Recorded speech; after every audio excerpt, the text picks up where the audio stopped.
Congratulations on I, Tonya. Thank you. Now, you are the producer with Margot Robbie as well as the director on this film. Actually, I'm not the producer, I'm the director.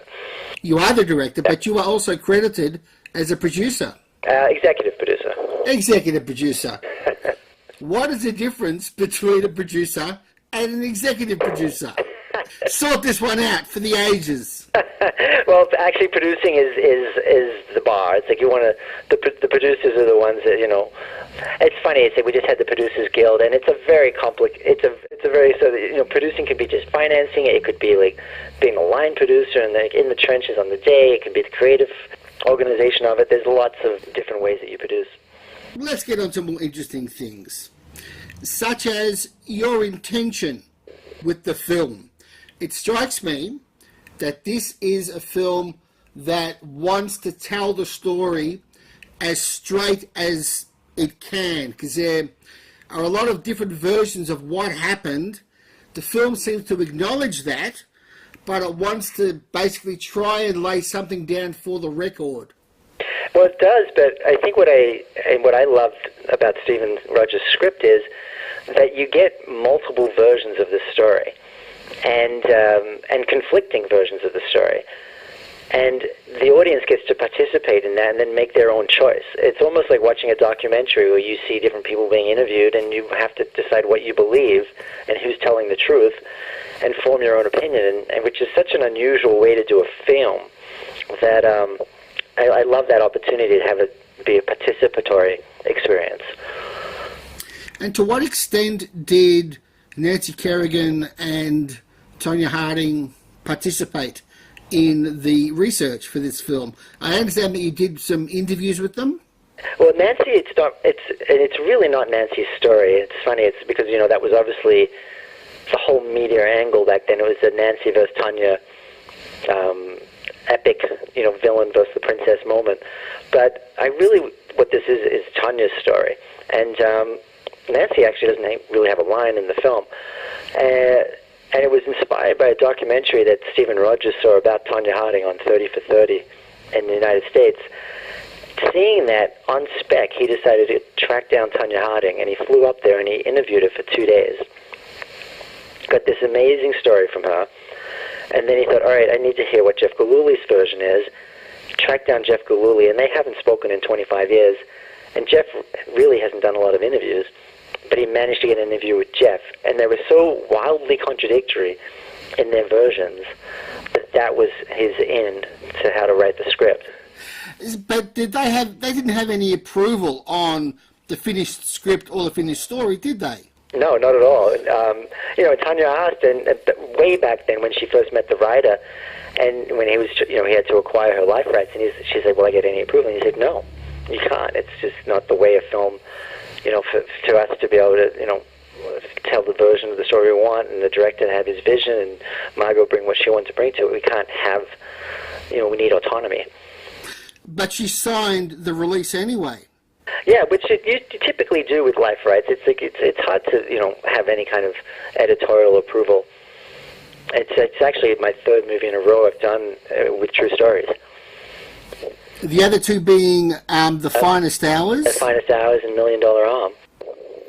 Why would somebody sign their life rights away to a filmmaker knowing that they have creative license to shape the story as they see fit for artistic purposes without them themselves actually having any control? It's their life, yet they're succeeding. Why would someone do that? I think it's funny, when we sat down with her, and I thought, you know, I didn't know how the meeting would go, but it was 2 weeks before we were about to shoot, and I thought, is she going to be upset about bringing all of this up again? And we started to, you know, explain our take on the film, and she said, you know what, I've seen your movies, Craig, and I've seen your work, Margot. I trust you guys. And I was like, oh, all right. And I think, you know, she just, you know, she had educated herself on what was going on, and the same with Stephen, the writer who wrote the movie, you know. And I think there's at the core of it, there was this sort of, you know, basically looking each other in the eye and you know, and saying what we were planning to deliver, and she her main thing was she really wanted her version in the film. She knew there would be Jeff's version, but she wanted her version to be heard, and I could wholeheartedly assure her that that would be the case. So this is why you adopted the very brave technique of not only featuring where the actors are actually conducting the interviews to camera, but where she, as a character, breaks frame and talks directly to the audience. Yeah, and it just reinforces the contradictions that are happening, because it's a very layered script, and deliberately you sometimes lose track of whose version of the story you're hearing, and then suddenly a character may step in and correct that. Now, Craig, as well as obviously dealing with this remarkable event, your film also deals with class prejudice. I want to know if you were aware how topical this film was in the current climate. This film shows prejudice against what is known as white trash people, who seem to be the acceptable butt of every joke. Of course, if you change white trash to black people or Hispanics or anything, it would be completely forbidden. Can you just tell me about that aspect of the film and how aware you were of how topical that theme would be? I mean, obviously, being in our Trump era that we are in, and there are certain, there's obviously extreme polarities between the different bases and what is going on, and there is a bit of a part of that marginalized, lower class white that we're talking about has an allegiance to Trump and the values that he was spouting. So, and there is this way that I think that we look at things in a very black and white way in our society, and we don't see them as human beings with the complexity, and we tend to stick in our groups. And I thought there was a great opportunity in that way to come into this with that prejudice and really see her as a human being, see the life and the obstacles that she was up against, coming from that class, and the prejudice that was against her, both with the media and the public. And in some ways holding the mirror up to ourselves and realizing how judgmental we are. I knew that was a tricky dance to do, but a very sort of worthwhile cause, I felt, to show us with how complicit we are to enjoying being judgmental and looking down on these people, and then catching ourselves doing it as we watch the film. Can you just quickly tell me about the amount of effects work that went into creating the illusion that Margot Robbie was actually doing a lot of this incredible skating? I know that she trained for 4 months for the film, but obviously she wasn't doing those twirls. How involved was the effects work? It was. I actually had this effects company I've done a lot of commercials with over the years, who do an amazing job, and I knew this was a very ambitious, fast, small budget to work with, and they were up for the challenge. So Margot did an amazing job with a lot of the skating, that she could do the dance moves, the high kicks, and all with that performance. But then ultimately, there's 60 head replacements in the effects work and 120 crowd replacements. So there is this very sort of sleight of hand dance between where we will be on Margot, and then at a certain moment, as the camera comes around, it then switches into a double with Margot's face, and it was all very mapped out, for months in advance and prepped.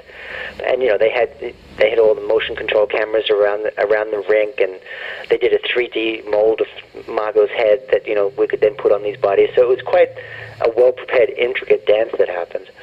Well, let me just say for the record that along with the Oscar-worthy performances from Alison Janney and from Margot, that you probably also deserve recognition for the effects work, because it's just invisible. Thank you. You are Australian by birth, but of course you've developed your career in the United States. We don't hold that against you. You made The Finest Hours, which is a wonderful example of how Americans are so willing to celebrate their heroes. This is something that Australians have a lot of difficulty with because of the cultural cringe.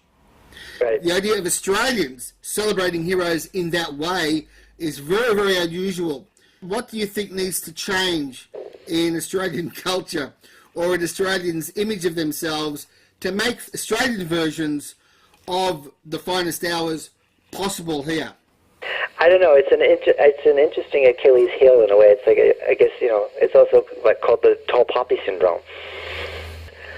And I don't know where that heritage comes from. I don't know if it's like deeply embedded in us from like all the way back to our convict era, and the sense of the survival of the fittest, and everyone had to scrounge. But it's a hard thing to sort of figure out how to change. But I think in some ways, just having an awareness of it is the best way to start, and realize when you're doing it that's like, why are we doing it, and where's that coming from? That sort of unfortunate human trait that you can have where you enjoy the failure of others. It's something that's very human, but it's something that I think you almost have to personally keep in check. Do you ever have the impulse to come back to Australia and make something here? I do. I'd love to. It's funny. I was just talking to somebody. I just had read The Fatal Shore a couple of years ago, which is just so ripe with amazing stories, and I keep trying to figure out how to find a project that would get me back, and it'd be great to be down here for a while and spend some more time here.